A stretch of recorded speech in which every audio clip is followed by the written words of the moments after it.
अस्सलाम वालेकुम dear student. आज के इस लेक्चर में हम डिस्कस करेंगे रिप्रोडक्शन इन फिश।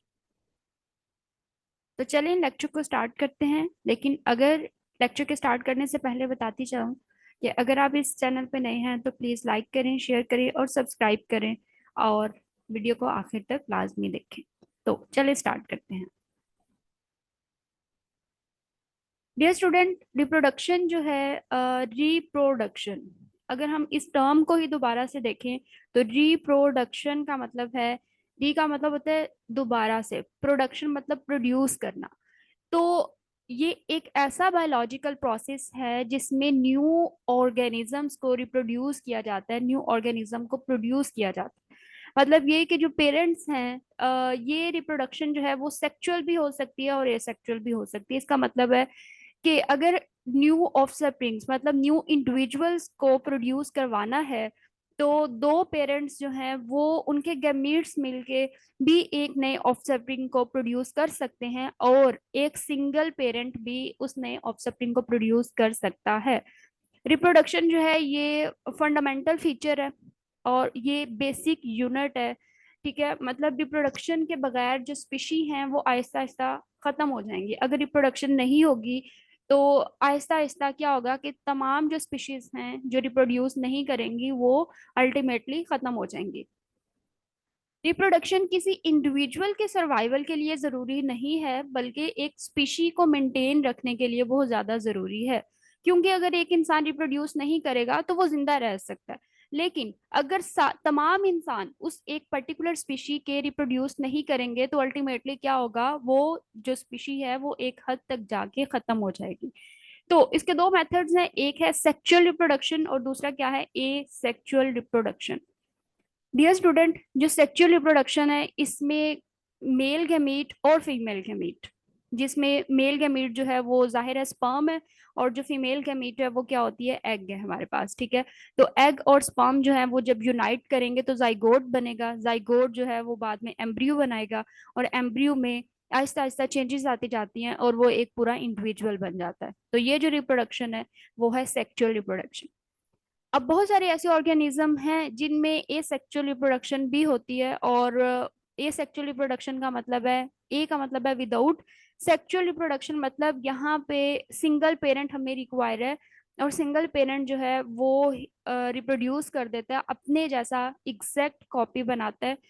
लेकिन जो सेक्सुअल रिप्रोडक्शन है उसमें एग्जैक्ट कॉपी नहीं बनती, क्योंकि ये इटसेल्फ एक बहुत ब्रॉड टॉपिक है जिसमें मियोसिस आती है, माइटोसिस आती है, और मियोसिस वन मियोसिस टू है। तो ये एक अलग से मैं लेक्चर बनाऊंगी जिसमें पूरा एक्सप्लेन करूंगी कि ये सेक्सुअल रिप्रोडक्शन किस तरीके से होती है। फिलहाल के लिए आप ये याद रख लें कि जो सेक्सुअल रिप्रोडक्शन है उसमें मेल और फीमेल गैमीट दोनों मिलते हैं और जाइगोट बनता है, जाइगोट के बाद एम्ब्रियो बनता है और पूरा इंडिविजुअल बनता है, जबकि ये सेक्सुअल रिप्रोडक्शन में ऐसा कुछ नहीं होता।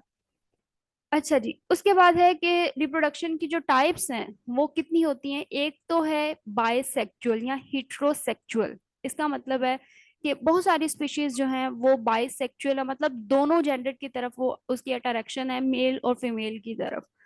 गोनोकोरेस्टिक का मतलब है सिंगल सेक्स है, मिच्योरिटी पे आके वो फिक्स हो जाते हैं कि सिंगल सेक्स ही वो शो करेगा अपने जेंडर को। ठीक है, उसके बाद जो दूसरी है वो है हर्मेफ्रोडाइट। हर्मेफ्रोडाइट ऐसे ऑर्गेनिजम्स होते हैं, ऐसे ऑर्गेनिजम्स हैं जिसमें दोनों जेंडर की खसूसियात प्रेजेंट होती हैं, लेकिन कोई भी एक जेंडर फुली एक्सप्रेस नहीं होता, मतलब मेल वाले करेक्टर्स भी हैं और फीमेल वाले भी हैं। अब जो यहाँ पे है, एक तो मेल जो रिप्रोडक्टिव सिस्टम है और जो दूसरा फीमेल रिप्रोडक्टिव सिस्टम है, दोनों ही ब्लाइंड है, मतलब ये इनफर्टाइल ऑफस्प्रिंग्स होते हैं ज्यादातर। ठीक है, और इसमें जो फिश हर्मेफ्रोडाइट फिश है वो है पर्का, या और भी माइक्रोपोटेरस, स्टीजोस्टिडन, ये जो है ऑर्गेनिज्म, ये जो फिश की स्पीशीज हैं, ये सारी की सारी क्या है, हर्मेफ्रोडाइट है। डियर स्टूडेंट, यहाँ पे बात की गई है प्रोटो एंड्रस और प्रोटोगाइनस। इसका मतलब क्या है, प्रोटो एंड्रस, प्रोटो का मतलब है बिफोर, एंड्रस का मतलब है कि ये हर्मेफ्रोडाइट तो हैं लेकिन ये अर्ली लाइफ में पहले मेल डेवलप होगा और उसके बाद ये फीमेल उसकी बाद की लाइफ में फीमेल जो है वो डेवलप होगी।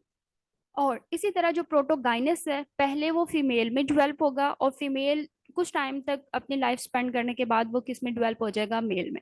तो प्रोटो का मतलब है बिफोर, अगर गाइनस है वो फीमेल से रिलेटेड है, अगर एंड्रस है तो वो मेल से रिलेटेड है। उसके बाद है पार्थिनोजेनेटिक। जो पार्थिनोजेनेसिस है या पार्थिनोजेनेटिक है, ये एसेक्सुअल रिप्रोडक्शन की टाइप है। और पार्थिनोजेनेसिस में फर्टिलाइजेशन के बगैर नया ऑफस्प्रिंग प्रोड्यूस हो जाता है। और अमेजोन मली जो है वो फिश, उसमें पार्थिनोजेनेसिस होती है। ठीक है।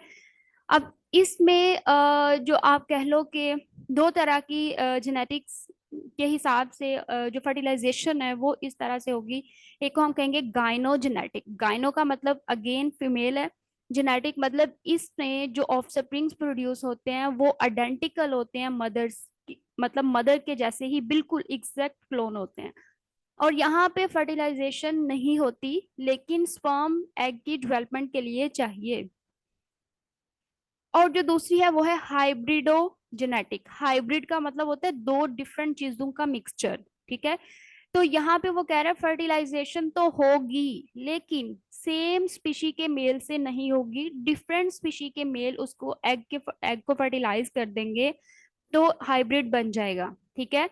तो लेकिन नेक्स्ट जनरेशन जब आएगी तो वो जिस मेल ने उस एग को फर्टिलाइज किया था उसके जीन्स को आगे पास नहीं किया जाएगा। ठीक है।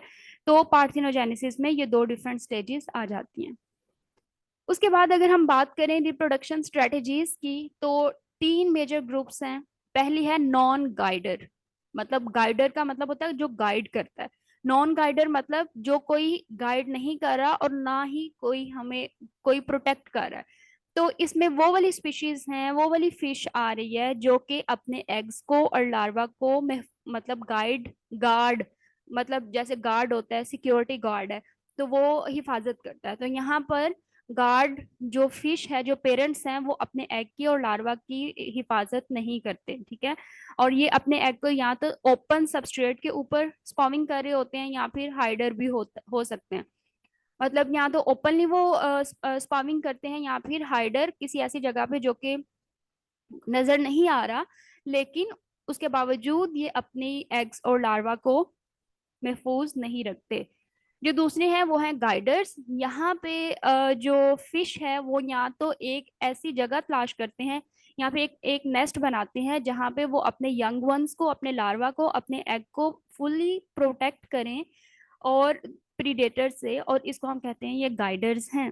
और कुछ जो है बियरर्स हैं। ये जो फिश है वो fourth living young rather than eggs. ठीक है। ये मतलब एग्स की बजाय इसके लिविंग यंग्स होते हैं। और ये एक्सटर्नल बियरर्स भी हो सकते हैं और इंटरनल भी। अगर हम इनके मेटिंग सिस्टम की बात करें तो प्रोमिस्क्यूअस, इसमें क्या होता है कि दोनों सेक्सेस के मल्टीपल पार्टनर्स होते हैं। मतलब मेल है तो वो मल्टीपल फीमेल के साथ मेटिंग करेगी, अगर फीमेल है तो वो मल्टीपल मेल के साथ मेटिंग कर सकती है। और इसमें जो मोस्ट कॉमन फिश है वो है हेरिंग। ठीक है। और इसको हम क्या कहेंगे, प्रोमिस्क्यूअस। दूसरी है पोलीगैमी। पोलीगैमी का मतलब है कि मेल और फीमेल दोनों के मल्टीपल पार्टनर्स हैं। ठीक है। लेकिन ये सिर्फ और सिर्फ ब्रीडिंग सीजन में होगा, जबकि प्रोमिस्कुअस में ऐसी कोई ब्रीडिंग सीजन की रिस्ट्रिक्शन नहीं है। They have their partners in all life. ठीक है। पोलीगैमी, पोली का मतलब क्या है, मैनी, गैमी मतलब गैमीट्स, मतलब मेल गैमीट या फीमेल गैमीट, दोनों गैमीट के पास गिवन ब्रीडिंग सीजन में मल्टीपल पार्टनर्स हो सकते हैं। उसके बाद है पोलीगाइनस। अगेन पोलीगाइनस मतलब पोली मैनी, गाइनस मतलब फीमेल। यहाँ पर एक मेल जो है, एक सिंगल मेल कैन ब्रीड या फिर can mating with multiple females. एक मेल जो है वो मल्टीपल फीमेल्स के साथ मेटिंग करेगा, तो इसको हम कहते हैं ये पोलीगाइनस है। और ये चेचलिड जो फिश है उसमें सबसे ज्यादा कॉमन है। उसके बाद है पोली एंड्रस। जो पोली एंड्रस है इसका मतलब है एक single female can mating with multiple males. और ये जो फिश है एंजलर फिश, इसमें सबसे ज्यादा जो है बिहेवियर पाया जाता है पोली एंड्रस वाला। उसके बाद है मोनोगैमी। मोनोगैमी ऐसी फिशेज हैं जो कि एक फीमेल एक मेल के साथ मेटिंग करेगी, तो उसको हम मोनोगैमी कहेंगे। ठीक है। और इसकी एग्जांपल है सी हॉर्सेस, पाइप फिश और चेचलिड्स। उसके बाद है मेथड क्या है रिप्रोडक्शन का, इंटरनल भी हो सकती है और एक्सटर्नल भी हो सकती है, ये हमने पहले भी डिस्कस किया था। डियर स्टूडेंट, कुछ फीचर्स हैं, कुछ रिक्वायरमेंट्स हैं एक्सटर्नल फर्टिलाइजेशन की, कि जब एक्सटर्नल फर्टिलाइजेशन होगी तो उसके लिए लेस टाइम लगता है और एनर्जी इन्वेस्ट नहीं होती। कोर्टशिप के लिए और पेयरिंग के लिए, पेयर बॉन्डिंग के लिए कोई एनर्जी इन्वेस्ट नहीं होती। और तो और इसमें जो मेटिंग का पोटेंशियल है वो भी इंक्रीज होता है, और ग्रेटर फेकेंडिटी रेट भी होता है। इसका मतलब है कि वो बहुत ज्यादा एग्स को और स्पर्म्स को वाटर में रिलीज कर देते हैं, और बाय चांस बहुत ज्यादा फर्टिलाइजेशन हो जाती है। फेकेंडिटी का मतलब होता है ग्रेटर पोटेंशियल, रिप्रोड्यूस करने का ग्रेटर पोटेंशियल है। इसके बाद अगर हम दूसरी रिप्रोडक्शन की बात करें तो वो है इंटरनल फर्टिलाइजेशन। इसका मतलब है कि internal fertilization always occur in the body, और एक्सटर्नल फर्टिलाइजेशन है ये हमेशा वाटर में होगी। ठीक है, और वाटर में अगर बॉडी के अंदर फर्टिलाइजेशन हो रही है तो उसकी क्या रिक्वायरमेंट्स हैं? उसकी रिक्वायरमेंट्स ये हैं, एक तो कोर्टशिप बिहेवियर होना चाहिए, दूसरा प्रिपेयर होना पड़ेगा मेटिंग के लिए, और तीसरी बात यह कि इंट्रोमिटेंट ऑर्गन भी होना चाहिए। इंट्रोमिटेंट ऑर्गन का मतलब है कि वो ऑर्गन जो कि स्पर्म को फीमेल की बॉडी में इंजेक्ट करेगा उसको हम इंट्रोमिटेंट ऑर्गन कहते हैं। कुछ फिशेज में क्या होता है कि जो उनका पेल्विक फिन है वो क्लैस्पर के तौर पे काम करता है, और वो each can act to transfer the sperms in female body, और ये सबसे कॉमन है कॉन्ड्रिक्थीस में। ठीक है, और इसके बाद जो कुछ फिशेज हैं उसमें एनल फिन जो है वो मॉडिफाइड होता है, और वो इंट्रोमिटेंट ऑर्गन के तौर पे एक्ट करता है। ठीक है, और गोडेड जो फिशेज हैं उसमें ये कॉमन है। और कुछ फिशेज जो है उसमें जेनिटल पेपिला जो है वो काम करता है इंट्रोमिटेंट ऑर्गन का। ठीक है, और मेल स्ट्रक्चर जो है वो इस स्पर्म्स को स्टोर भी रख सकते हैं सेमिनल वेसिकल्स में। तो ये कुछ मॉडिफिकेशंस हैं, जो भी फिश एक्सटर्नल फर्टिलाइजेशन कर रही है या फिर इंटरनल फर्टिलाइजेशन करती है वो इस तरीके से खुद को प्रिपेयर कर लेती हैं, इस तरह का बिहेवियर शो करती हैं। ठीक है, और ये मोस्ट कॉमन है इंटरनल फर्टिलाइजेशन शार्क्स में, रेज में, स्कैट्स में और रेड फिश में। और ये सारी के सारी जो क्लासेस हैं वो कॉन्ड्रिक्थीस की हैं। शार्क, रेज और स्कैट्स जो हैं ये इलास्मोब्रेंकाई है, और जो रेड फिश है ये क्या है, होलोस्फेली है। ठीक है, अगर आपने ये लेक्चर नहीं देखा तो इसके ऊपर मैंने पूरी वीडियो बनाई हुई है, आप पहले उसको भी देख सकते हैं।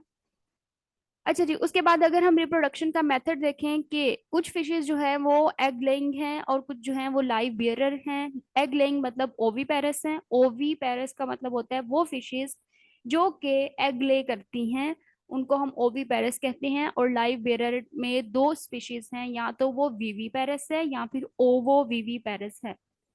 डियर स्टूडेंट, जो ओविपेरस फिशेस हैं वो बहुत सारी बोनी फिशेस जो हैं, जिसमें सार्कोपेटर्जी, एक्टिनोपेटर्जी, उसके डिफरेंट मेंबर्स आ सकते हैं। अब जो वीवी पैरस फिशेज हैं, ये वीवी पैरस, वीवी का मतलब होता है इंटरनल, पैरस मतलब ये ऐसे फिशेज हैं जैसे कि ह्यूमंस के अंदर, ह्यूमन की बॉडी के अंदर ही डेवलपमेंट होती है बेबी की, और अंदर ही उसकी जो है प्लेसेंटा के जरिए मदर के साथ कनेक्शन होता है। तो ऐसे ही इन फिशेज में भी जो फर्टिलाइजेशन है वो इंटरनल रहेगी और डेवलपमेंट भी अंदर ही होगी। ठीक है, और ये जो आपको पिक्चर दिखाई हुई है साइड पे, ये वाली जो फिश है ये फोर आइड फिश, इसका कॉमन नेम है, इसमें वीवी पेरस, ये वीवी पेरस है। ठीक है, उसके बाद जो फिश है वो है ओवो वीवी पेरस। ओवो वीवी पेरस इसका मतलब है ये एग ले तो करेंगी, लेकिन इस एग को फौरन से बॉडी में, बॉडी बॉडी से बाहर रिलीज नहीं करती। उस एग को बॉडी के अंदर ही रखती हैं और उसकी डेवलपमेंट स्टार्ट कर देती हैं। ठीक है, और कोटिडाए फिशेस में और बाकी जो फिशेस हैं उसमें ये ओवो विवी पैरस जो है वो मोस्ट कॉमन है। स्कॉर्पेनिडाए, कोटिडाए और हेक्साग्रामिनिडाए, इन फिशेस में ये ओवो विवी पैरस जो है वो रिप्रोडक्शन इसमें होती है। सेक्सुअल डाइमॉर्फिज्म का मतलब क्या है? सेक्सुअल डाइमॉर्फिज्म को हम सेकेंडरी सेक्सुअल करेक्टर्स भी कह सकते हैं। जैसे कि ह्यूमंस के अंदर जब भी कोई मेल या फिर फीमेल जब वो 12 साल का होता है तो उसमें उसके बॉडी में डिफरेंट फीचर्स आना शुरू हो जाते हैं जो कि मेच्योरिटी को शो करते हैं। जैसे कि ह्यूमंस के अंदर मेल में हैवी वॉइस का होना, मुंह पे बालों का आना, दाढ़ी का आना, तो ये उसके सेकेंडरी सेक्सुअल करेक्टर्स हैं। ऐसे ही फीमेल में जो है वो मेंस्ट्रुअल साइकिल का स्टार्ट होना और उसकी यूट्रस का साइज इंक्रीज होना, तो ये उसके सेकेंडरी सेक्सुअल करेक्टर है। सेम ऐसे ही जो फिश है वो भी सेकेंडरी सेक्सुअल करेक्टर्स को शो करती है, जिसको हम सेक्सुअल डायमॉर्फिज्म कहते हैं। और ये जो ब्रीडिंग सीजन जब भी आएगा तो हमें पता चल जाएगा कि अगर कोई फिश के ये करेक्टर हैं तो इसका मतलब है कि वो रिप्रोड्यूस करने के लिए तैयार है, और अगर ये करेक्टर्स नहीं है तो इसका मतलब है वो फिश अभी मिच्योर नहीं हुई। वो करेक्टर्स कौन से हैं? एक तो फिश का साइज इंक्रीज हो जाएगा, दूसरा उसकी बॉडी का जो टेक्सचर है वो चेंज हो जाएगा, उसकी लेंथ इंक्रीज हो जाएगी, उसकी बॉडी डिफरेंट कलरेशन शो करेगी, जो कि ये साइन देगी कि वो रिप्रोडक्शन के लिए रेडी है। जेनिटल पेपिलिया, ओवियो पोइस्टर, इसका मतलब है कि ये वो ऑर्गन है जहाँ पे वो एग को डिपॉजिट कर सकती है। और तो और उसके शेप, मुंह की जो शेप है, माउथ की शेप है, वो भी चेंज हो जाएगी। तो ये डिफरेंट करेक्टर्स हैं, ये डिफरेंट चेंजेस हैं जो कि फिश शो करती है जब उसने रिप्रोड्यूस करना होता है। रिप्रोडक्टिव मॉर्फोलॉजी कैसी है कि मतलब अगर हमने ये बात की है कि डिफरेंट फीचर्स फिश में आ जाएंगे ये वाले जो कि ये शो करते हैं कि वो रिप्रोड्यूस कर सकती है, तो मेल में कैसे फीचर्स आएंगे और फीमेल में किस तरीके से फीचर्स आएंगे वो हम डिस्कस करते हैं। डियर स्टूडेंट, दो तरह की फिशेस हमने पढ़ी थी, एक है कार्टिलेजिनस फिशेस और दूसरी है बोनी फिशेस। अगर मेल मेल में टेस्टिस होंगी, टेस्टिस के अंदर लीडिंग सेल्स होंगे, लीडिंग ग्लैंड्स होंगे, सेमिनल वेसिकल्स होंगी, क्लाइका होगा और क्लैस्पर होगा, ठीक है। और फीमेल में क्या होगा? ओवरी होगी, ओस्टियम होगा, ओस्टियम ट्यूबाए होगा, ओविडक्ट होगी, शेल ग्लैंड होगा और क्लाइका होगा। तो ये सारे करेक्टर्स जो हैं ये मिच्योर जो फीमेल है उसके करेक्टर्स को शो करता है। इसका मतलब है ये करेक्टर्स होंगे तो वो रिप्रोड्यूस कर सकती है। ऐसे ही करेक्टर जो है वो बोनीफिशियस में भी हैं। मेल जो है उसमें टेस्टिस हैं, वेस डिफरेंस है, वेस डिफरेंस ट्यूब है और यूरिनोजेनिटल पोर भी इसके अंदर प्रेजेंट है। जबकि फीमेल के अंदर जाहिर है टेस्टिस की जगह ओवरी आ जाएंगी, वेस डिफरेंस की जगह ओविडक्ट आ जाएगी और यूरिनोजेनिटल पोर आ जाएगा। रिप्रोडक्टिव ऑर्गन जो है फिश के पास दो बायलेटरल गुनेड होते हैं। एक पेयर बायलेटरल गुनेड का होता है। लेटरल का मतलब होता है साइड, और गुनेड का मतलब क्या है कि वो ऑर्गन जिसको हम डिफ्रेंशिएट करते हैं सेक्स की बेस पे, ठीक है। तो बायलेटरल गुनेड का मतलब है कि दो जो है वो गुनेड्स प्रेजेंट है मेल के अंदर भी और फीमेल के अंदर भी, ठीक है। और ये कहाँ पे प्रेजेंट होते हैं? ये क्लोज होते हैं किडनी के पास होते हैं। और इसके पास इसकी जो डोर्सल पोर्शन है बॉडी कैविटी का, उसमें बहुत ज्यादा मिजेंट्रीज होती हैं, और मिजेंट्री क्या होती हैं? बहुत ज्यादा ब्लड वेसल्स होती हैं, ठीक है। अगर ये मिजेंट्री मेल के अंदर प्रेजेंट होगी तो इसको हम मिजोरकियम कहेंगे, और अगर ये फीमेल के अंदर होगी तो इसको हम मिजोवियम कहेंगे, ठीक है। अब अगर हम पहले मेल रिप्रोडक्टिव ऑर्गन की बात करें तो मेल के अंदर क्या है? मेल के अंदर टेस्टिस प्रेजेंट है, ठीक है। और ये टेस्टिस कहाँ पे प्रेजेंट है? वेंट्रल साइड के, किडनी की दोनों साइड जो है वेंट्रल साइड। किडनी कहाँ पे प्रेजेंट थी? लास्ट लेक्चर में हम डिस्कस किया था, जो किडनी है वो डॉर्सल साइड पे प्रेजेंट है और middle line of the body present है। तो किडनी की वेंट्रल साइड की दोनों साइड के ऊपर जो टेस्टिस हैं वो प्रेजेंट होती हैं, ठीक है। और इसकी जो स्ट्रक्चर मेल रिप्रोडक्टिव सिस्टम की है, एक तो टेस्टिस है, दूसरी हमने पीछे अभी डिस्कस किया है वेस डिफरेंस है, और तीसरी क्या है? कोलाइका, यहाँ पे जेनिटल पोर। यहाँ पे एक मिच्योर आपको टेस्टिस जो है वो स्ट्रक्चर दिखाई गई है कि इस तरह से यहाँ पे ये दो टेस्टिस दिखाई हुई हैं, ठीक है। ये स्पर्म डक्ट है, ये रेक्टम है जहाँ पे वो स्टोर करेगा, और ये एनस है, इसको हम यूरिनोजेनिटल पोर, ये वाला इसके पास है, यहाँ पे यूरिनरी ब्लैडर है, ठीक है। और ये है किडनी। तो इस तरह से जो मेल रिप्रोडक्टिव ऑर्गन है उसको स्टडी किया जाता है। अब जो टेस्टिस है, टेस्टिस जो है वो एक पेयर की फॉर्म में होता है, सेम ऐसे ही कि जैसे टेस्टिस ह्यूमंस में भी एक पेयर होता है टेस्टिस का, and it always hang outside the body. ऐसे ही जो टेस्टिस हैं वो एक पेयर ही फिश के अंदर भी प्रेजेंट होता है, ठीक है। और टेस्टिस के अंदर बहुत सारी सेमिनिफेरस ट्यूब्यूल्स होती हैं। मतलब ये कि आप ये कह लो कि अगर हम इसकी मैं आपको डायग्राम के हिसाब से बताऊं तो आप यूं कह सकते हो कि एक जो स्ट्रक्चर है फिश के अंदर, एक टेस्टिस है। Let me draw. मतलब आप यूं कह सकते हो कि ये है एक टेस्टिस, यहाँ पे ये है एक टेस्टिस हमारे पास, ठीक है। और ये जो है ये हमारे पास है दूसरी टेस्टिस, ठीक है। और इसके अंदर बहुत सारी हमारे पास सेमिनिफेरस ट्यूब्यूल्स प्रेजेंट होगी, बल्कि इसके अंदर लोब्यूल्स प्रेजेंट है। ये दो टेस्टिस हैं, इसके अंदर बहुत सारी लोब्यूल्स प्रेजेंट है। ठीक है। और लोब्यूल्स जो हैं उसके अंदर क्या चीज प्रेजेंट है, उसके अंदर प्रेजेंट है उसके अंदर प्रेजेंट क्या है, सेमिनिफेरस ट्यूब्यूल्स प्रेजेंट है जो कि स्ट्रोमा के अंदर इम्बेडेड होती हैं। ठीक है। उसके बाद इसके पास क्या होगा कि टेस्टिस के पास लोब्यूल्स प्रेजेंट है और इसके अंदर जर्म सेल्स प्रेजेंट है, और जर्म सेल्स जो है वो स्पर्मेटोगोनिया है। ठीक है। और ये स्पर्मेटोगोनिया जो है वो एंडोडर्मल इन ओरिजिन है। एंडोडर्मल मतलब ये है कि जैसे हम डर्मल स्किन को कहते हैं, एंडोडर्मस मतलब स्किन की जो अंदर वाली लेयर है वहां से ओरिजिनेट होती है। जैसे कि 3 लेयर्स होती हैं, एक्टोडर्म है, एंडोडर्म है और मेसोडर्म है। तो ये एंडोडर्मल इन ओरिजिन होती है। ठीक है। जर्म सेल्स जो हैं वो बहुत ज्यादा क्लस्टर्स में डिवाइड होते हैं और उनके बाहर सिस्ट होती है। उसके बाद जो स्पर्मेटोगोनिया है सबसे पहले वो क्या बनेगा, वो अपनी उसमें माइटोसिस होगी। ठीक है। तो उसमें प्राइमरी माइटोसिस होगी और उसके बाद मियोसिस 1 और मियोसिस 2 होगी। मियोसिस 1 हो गई है तो वो प्राइमरी स्पर्मेटोसाइट बनेगा। ठीक है। पहले प्राइमरी स्पर्मेटोगोनिया है और उसके बाद वो क्या बना देगा, प्राइमरी स्पर्मेटोसाइट। प्राइमरी स्पर्मेटोगोनिया के बाद माइटोसिस होगी तो सेकेंडरी स्पर्मेटोगोनिया बनेगा, और प्राइमरी स्पर्मेटोगोनिया जो है वो उसको प्राइमरी स्पर्मेटोसाइट में कन्वर्ट कर देगा। और फिर उसमें मियोसिस 2 होगी तो उसको स्पर्मेटोजोआ और स्पर्मेटिड्स में, और अल्टीमेटली स्पर्म्स जो है वहां से बन जाएंगे। ठीक है। और ये स्पर्म जो है वो स्टोर ही रहते हैं अनटिल के उसका स्पर्मिंग सीजन जो है वो आ जाए। यहाँ पे रिप्रोडक्शन का दिखाया हुआ है कि सबसे पहले ये एक सेल है, ये दूसरा सेल है। यहाँ पे पहले माइटोसिस होगी, माइटोसिस के बाद जो है मियोसिस 1 होगी जिसमें प्राइमरी स्पर्मेटोसाइट्स बनेंगे, सेकेंडरी स्पर्मेटोसाइट्स बनेंगे, और इसके बाद मियोसिस 2 होगी जिसमें 2 सेल है। एक सेल डिवाइड करेगा तो 2 बनेंगे, फिर दूसरा सेल डिवाइड करेगा तो वहां से भी 2 बनेंगे। मतलब एक सेल से 4 सेल्स बन रहे हैं। मियोसिस में हमेशा 1 सिंगल सेल से 4 सेल्स बनते हैं। ठीक है। तो ये 4 स्पर्मेटिड्स बनेंगे और 4 स्पर्मेटिड्स जो हैं वो मिच्योर स्पर्म्स में डिवाइड हो जाएंगे। 4 स्पर्म्स यहाँ से बनेंगे। ठीक है।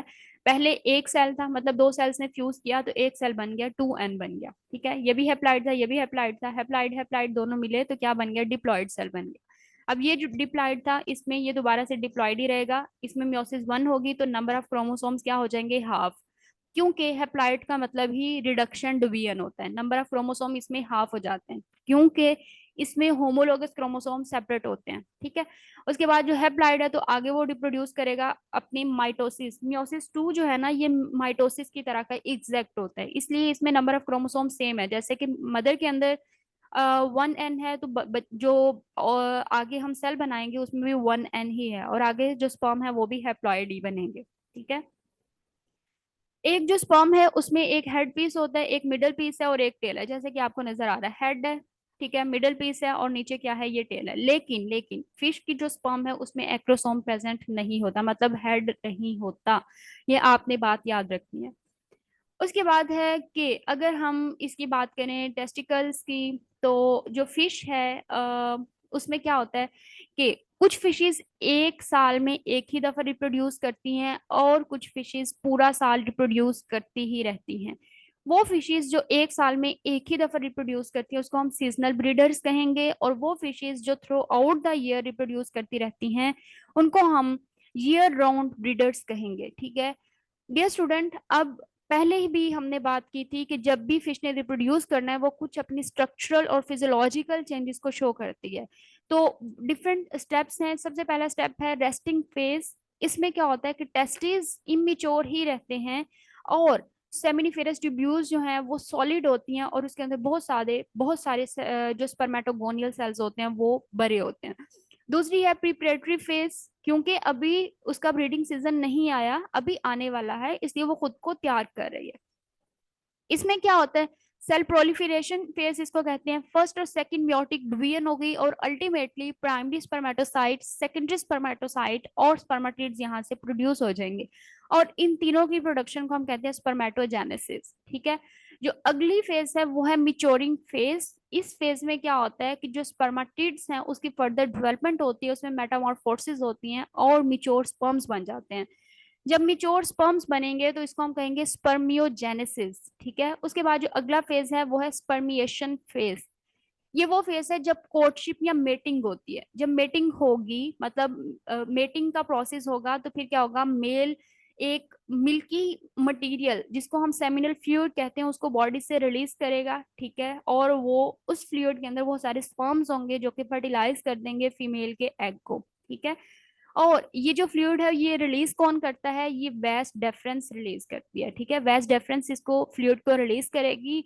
और इस फ्लूइड के अंदर एक तो स्पर्म्स भी होंगे और दूसरा इसके अंदर नरिशमेंट भी होगी स्पर्म्स की, ठीक है, ताकि जो स्पर्म है वो एक्टिवली वर्क कर सकें और फीड कर सकें, इसलिए इसके पास नरिशमेंट भी प्रेजेंट होती है। स्पर्मेटोजेनेसिस और सेमिनल फ्लूइड जो है ये गुनेडोट्रोपिन हार्मोन जो है वो इसकी सक्रीशन को कंट्रोल करता है।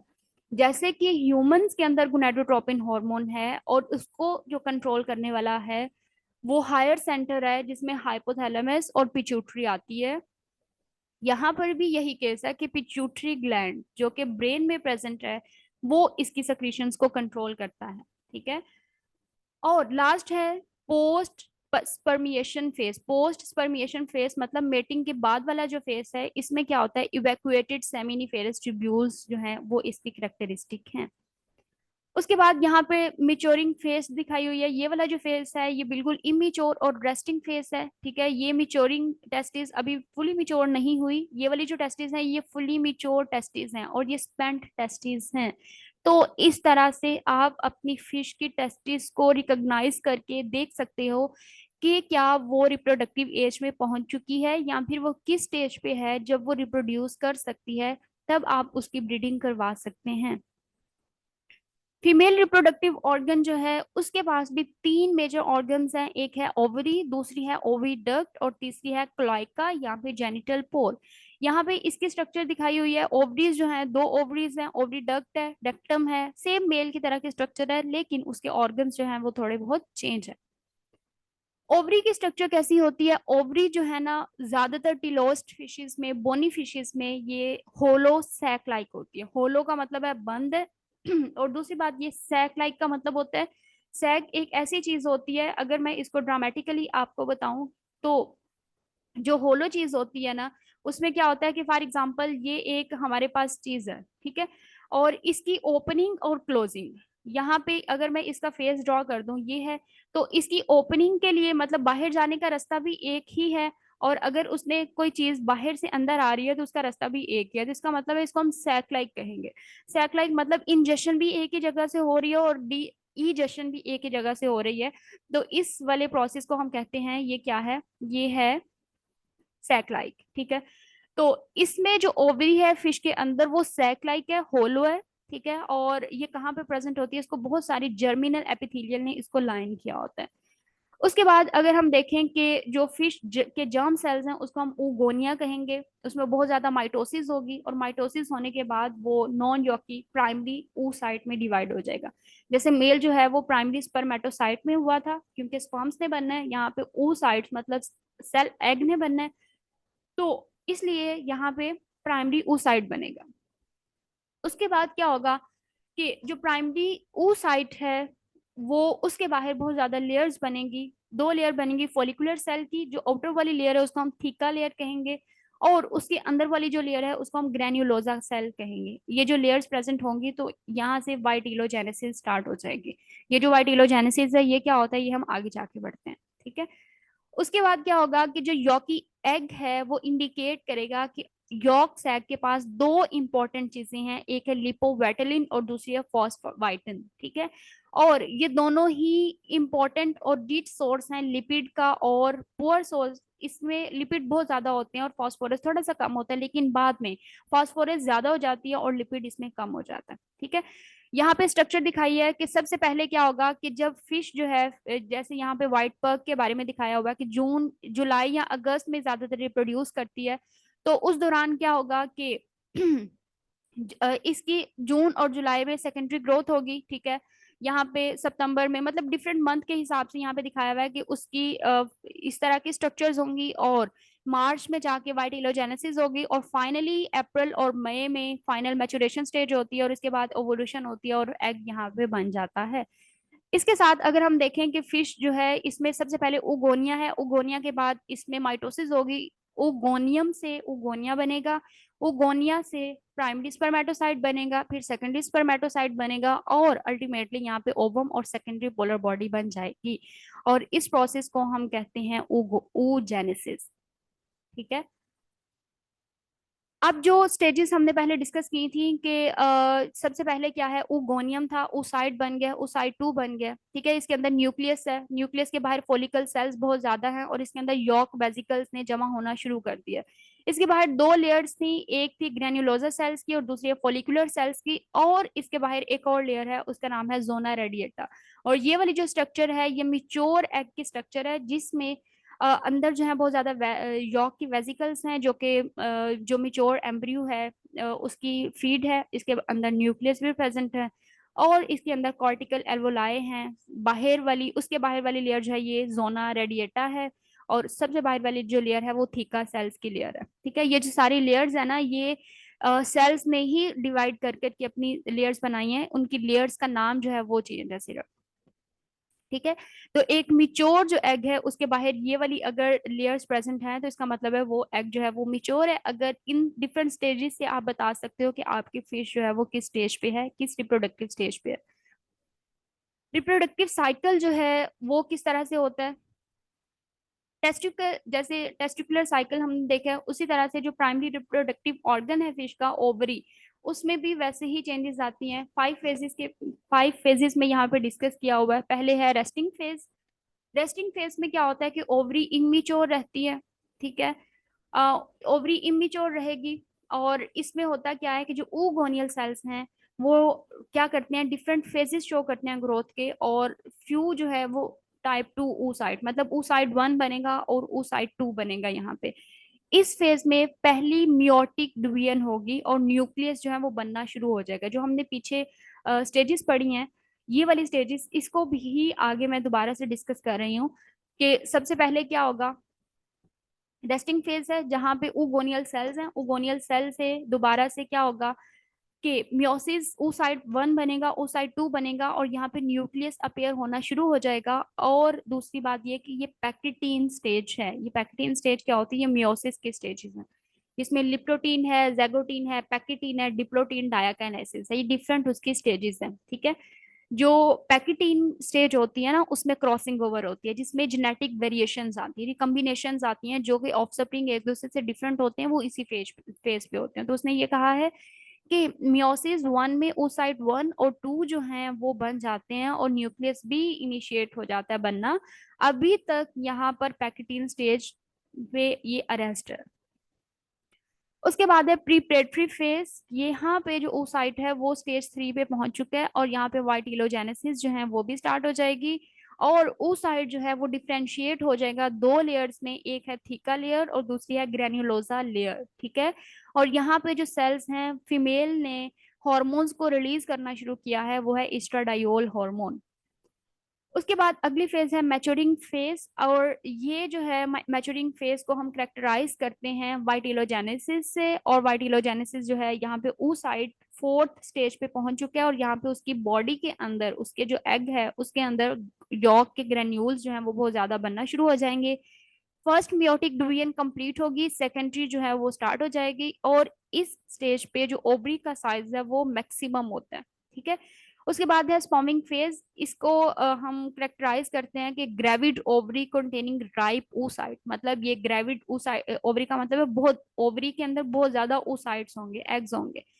During spawning follicle of fully ripe oocyte rupture, जो फॉलिकल है वो रप्चर हो जाएगी, oocyte जो है वो रिलीज हो जाएंगे बॉडी कैविटी से, और ये जेनिटल पोर्ट के जरिए वाटर में रिलीज हो जाएंगे। पोस्ट स्पर्मिंग फेज में क्या होता है कि ovary exhibit a collapsed appearance, मतलब जाहिर है उसने एग को रिलीज कर दिया, अब उसकी जो अपीयरेंस है वो कोलैप्सिंग हो गई है। ठीक है। एग को रिलीज होने के बाद अब यहाँ पे सीजनल चेंजेस हैं। ये वाली जो फेज है ये रेस्टिंग फेज दिखाई हुई है। ठीक है। ये अर्ली मैच्योरिंग फेज है, ये एडवांस मैच्योरिंग फेज है। ठीक है। और ये मिच्योर फेज है। और इस फेज में जो फिश है ये स्पॉमिंग का फेज है, कि जहाँ पर उसने एग को रिलीज करवाना है। ठीक है। अब यहाँ पे ये जो है वो वाली फेज है जहाँ पे उसने एग को रिलीज कर दिया। ठीक है। और यहाँ पे पोस्ट स्पार्मिंग फेज भी आप इसको कह सकते हो। अच्छा जी। उसके बाद वाइटिलोजेनेसिस। वाइटिलोजेनेसिस एक ऐसा प्रोसेस है जिसमें यॉकी सब्सटेंसेस जो हैं वो इकुमुलेट होते हैं। अब जो यॉक है वो क्यों इकुमुलेट होगी, क्योंकि जो यंग वन है उसको फीड के लिए न्यूट्रिएंट भी चाहिए, तो वो यॉक की फॉर्म में ही लेंगे। बिगनिंग में कोई न्यूट्रिएंट, कोई यॉक प्रेजेंट नहीं होगी, और जो मिच्योर फीमेल का ब्लड है उसके पास कैल्शियम बाइंडिंग लाइपो फॉस्फोप्रोटीन प्रेजेंट होती है, जिसको हम वाइटिलोजेनिन कहते हैं, और ये लीवर में बनती है, और बाद में ये स्टिमुलेट करती है फीमेल सेक्स स्टीरॉयड हार्मोन को। और फिर ये प्लाज्मा से oocyte में जाती है, और वहां पर ये प्रोटियोलाइसिस करवाती है। प्रोटियोलाइसिस की वजह से प्रोटीन जो लिपोवाइटन वाइटलिन और फॉस्फेटिन और बीटा कंपोनेंट हैं और सी टर्मिनल्स हैं, ये क्या हो जाते हैं, अंडर इनकी प्रोटियोलाइसिस शुरू हो जाती है और ये यंग वन को फीड करवाना शुरू कर देते हैं। इसके बाद क्या है, यॉक प्रोटीन जो है उसके तीन सब्सटेंसेस हैं। एक है यॉक वेसिकल जिसके पास बहुत सारी ग्लाइकोप्रोटीन होती है, यॉक ग्लोब्यूल जिसके पास लिपोप्रोटीन होती है, और ऑयल ड्रॉपलेट्स होते हैं जिसमें ग्लिसराइड्स होते हैं। ठीक है। वाइटेलोजेनेसिस की मूवमेंट की कंप्लीशन के बाद जो है वो जर्मिनल वेसिकल्स की मूवमेंट होती है एनिमल पोल की तरफ। ठीक है। और जो यॉक ग्रेन्यूल्स हैं वो फ्यूज हो जाते हैं, और ऑयल ड्रॉपलेट जो है उसकी ग्रुपिंग भी होना शुरू हो जाती है। उसके बाद है गुनैडोसोमैटिक इंडेक्स। गुनैडोसोमैटिक इंडेक्स का मतलब है कि हमने किसी भी स्पीशी को उसकी ये मेजर करना है कि क्या वो मेच्योरिंग फेज पे आई है या नहीं, तो उसके हम गुनैडोसोमैटिक इंडेक्स से उसको रिकॉग्नाइज कर सकते हैं। और उसमें क्या होता है कि उसके गुनेड का वेट कितना है और उसकी बॉडी का वेट कितना होता है, इसको हम डिवाइड कर दें तो हमारे पास गुनैडोसोमैटिक इंडेक्स आ जाएगा। अगर आपने परसेंटेज में करना है तो आप 100 के साथ उसको मल्टीप्लाई करेंगे तो वो उसके परसेंटेज में गुनैडोसोमैटिक इंडेक्स हमारे पास आ जाता है। अब जो गुनैडोसोमैटिक इंडेक्स है ये वेरी करता है। ठीक है। और इंडिकेट कर रहा होता है ये उसकी फिश की मिच्योरिटी को और स्पॉमिंग के पीरियड को। ठीक है। मतलब ये कि अगर आप ये देखना चाहते हो कि क्या आपकी फिश मैच्योरिंग फेज पे आई है या स्पॉविंग फेज पे आई है कि नहीं, तो आप उसके गुनैडोसोमैटिक इंडेक्स को कैलकुलेट कर सकते हो। उसको देख के आप बता सकते हो कि वो वाकई ही गुनैडो जो है मैच्योरिंग फेज पे आई है या नहीं। ठीक है। और जो गुनैडोसोमैटिक इंडेक्स है ना, जब फिश मिच्योर होगी तो ये इंक्रीज होता जाएगा, और जब ये मिच्योर होगी तो ये मैक्सिमम इसका वेट होता है। ठीक है। और स्पॉमिंग के बाद ये बिल्कुल खत्म हो जाता है। उसके बाद फेकंडिटी रेट जो है ये वो होता है कि एक फिश के पास कितनी कैपेसिटी है रिप्रोड्यूस करने की, उसको हम कहते हैं फेकंडिटी रेट। मतलब ये कि क्योंकि फिश एक्सटर्नल फर्टिलाइजेशन ज्यादातर फिश में एक्सटर्नल होती है। कुछ फिशेस हैं जैसे कि शार्क, रेज और स्कैट्स, इनको निकाल के इन सब में क्या होती है, इंटरनल फर्टिलाइजेशन होती है। बाकी फिशेस में एक्सटर्नल फर्टिलाइजेशन होती है। तो जब एक्सटर्नल फर्टिलाइजेशन होती है ना, तो वहां पे बहुत ज्यादा बाय चांस का आ जाता है कि हो सकता है कि मेटिंग हो या ना हो, तो इसलिए फिश बहुत ज्यादा एग्स को रिलीज करती है और बहुत ज्यादा स्पर्म्स को रिलीज करती है, ताकि अगर कोई एग और स्पर्म की मेटिंग नहीं भी हो रही, जाया भी हो रहे हैं, तो कुछ की फर्टिलाइजेशन तो हो। तो उस वाली टर्म्स को हम कहेंगे फिकंडिटी रेट, कि वो कितना रिप्रोड्यूस करी, कितने एग्स को अपने रिलीज कर रही है। तो इसकी जो है दो तरीकों से हम इसको मेजर कर सकते हैं। पहला मेथड है वॉल्यूमेट्रिक मेथड। इसमें क्या होता है कि आपने ओवरी को बॉडी से बाहर निकालना है, उसके टोटल वॉल्यूम को आपने डिटरमिन कर लेना है। ठीक है। अब जो बाहर निकाला है वहां से आपने 3 सैंपल्स ले लेने हैं, स्मॉल पीस ले लेना ओवरी का। ठीक है। रैंडमली इंटीरियर से, मिडल से और पोस्टीरियर पार्ट से। ठीक है। अब आपने क्या करना है कि हर सैंपल का जो वॉल्यूम है उसको डिटरमिन कर लेना है, और इसके अंदर जितने ओवा हैं उनको भी काउंट कर लेना। ठीक है। अब टोटल नंबर ओवा जितने भी आपके पास आए हैं उसको आपने कैलकुलेट कर लेना। उसके बाद जो दूसरा मेथड है वो है ग्रेविमेट्रिक मेथड। इसमें क्या होता है कि आपने ओवरीज को 10% फॉर्मालिन के अंदर प्रिजर्व कर लेना है। उसके बाद आपने ओवरी के वेट को डिटरमिन करना है, और 3 सैंपल लेने हैं 100 mg के। ठीक है। और तीनों जो सैंपल है वो आपने इंटीरियर, मिडल और पोस्टीरियर पार्ट से लेने हैं। ठीक है। और उसके बाद आपने हर सैंपल में ओवा के नंबर को काउंट करना है, जाहिर है माइक्रोस्कोप से। और फिर आपने टोटल वॉल्यूम ओवा को कैलकुलेट कर लेना। तो अगर हम इसका वॉल्यूम फॉर्मूला देखें तो एवरेज नंबर ओवा का हर सैंपल में कितना है, ठीक है, उसको मल्टीप्लाई कर देंगे टोटल वेट कितना है ओवरी का, और मल्टीप्लाई कर देंगे इसको 100 के साथ, डिवाइड कर देंगे 100 के साथ, और मल्टीप्लाई करेंगे टोटल वेट ऑफ ओवरी के साथ। ठीक है। अब जी, जो फिश के अंदर रिप्रोडक्शन का सिस्टम है वो भी हॉर्मोन्स ही कंट्रोल करते हैं, सेम एज इन ह्यूमंस। तो जब भी ये स्पॉमिंग के स्टेज में आएगी या फिर सेकेंडरी सेक्सुअल कैरेक्टर्स को इसने बिल्ड करवाना है, तो सबसे पहले कोई स्टिमुलस आएगा। स्टिमुलस क्या होता है? कोई भी चेंज, चाहे वो इंटरनल चेंज है चाहे वो एक्सटर्नल चेंज है, तो वो चेंज क्या आएगा, वो उसके हाइपोथैलेमस तक आ जाएगा। अब जो हाइपोथैलेमस है ना, जाहिर है ये ब्रेन में प्रेजेंट होता है। हाइपोथैलेमस जो है ये रिलीज करता है हॉर्मोन्स को, क्योंकि यहाँ पे हम उसकी गुनेट्स की बात करें, उसकी रिप्रोडक्शन की बात करें, तो इसका मतलब है कि ये जो हाइपोथैलेमस है ये पिट्यूटरी को सिग्नल देगा। यहाँ से ये पिट्यूटरी को सिग्नल देगा कि अब तुमने यहाँ से हॉर्मोन्स को रिलीज करवाना है। हाइपोथैलेमस जो है ये रिलीज करता है gonadotropin releasing hormone. Dear student, जहां पे भी रिलीजिंग का वर्ड आ जाए इसका मतलब है हाइपोथैलेमस ने उस हार्मोन को रिलीज किया है। ठीक है। और जहां पे भी स्टिमुलेटिंग का वर्ड आ जाए या ट्रोपिन का वर्ड आ जाए, इसका मतलब है पिट्यूटरी से वो हार्मोन जो है वो रिलीज हुआ है। दूसरी बात बताती जाऊं कि जो गोनाडोट्रोपिन है ना, ये एक ट्रॉपिक हार्मोन है। ट्रॉपिक हार्मोन वो हार्मोन्स होते हैं जो कि किसी दूसरी बॉडी के ऑर्गन के ऊपर जाके एक्ट करते हैं। नॉन ट्रॉपिक वो होते हैं जो कि पूरी बॉडी के ऊपर एक्ट करते हैं, जैसे कि ग्रोथ ग्रोथ पूरी बॉडी के ऊपर एक्ट कर रही होती है। तो सेम ऐसे ही जो हाइपोथैलेमस है वो गोनाडोट्रोपिन रिलीजिंग हार्मोन को रिलीज करेगा, पिट्यूटरी पे जाएगा। पिट्यूटरी जो है वो गोनाडोट्रोपिन स्टिमुलेटिंग हार्मोन को रिलीज करेगी, वो जाएगी फीमेल की ओवरी के ऊपर और मेल की टेस्टिस के ऊपर, वहां से डिफरेंट हार्मोन्स को रिलीज करवाएगी और वो क्या करवाएगी, वाइटिलोजेनेसिस करवाएगी और जोनाजेनेसिस करवाएगी, मेल के अंदर भी और फीमेल के अंदर। मेल के अंदर जो है वो स्पर्म की प्रोडक्शन करवाएगी और मेल के अंदर स्पर्म की प्रोडक्शन करवाएगी और फीमेल के अंदर एग की प्रोडक्शन करवाएगी। होपफुली आज का लेक्चर जो है वो आपके लिए वैल्यूएबल है। अगर आपको आज की वीडियो पसंद आई है तो लाइक करें, शेयर करें और सब्सक्राइब करें, और बेल आइकन जो है उसका बटन दबाना मत भूलिएगा। अपना ख्याल रखिए।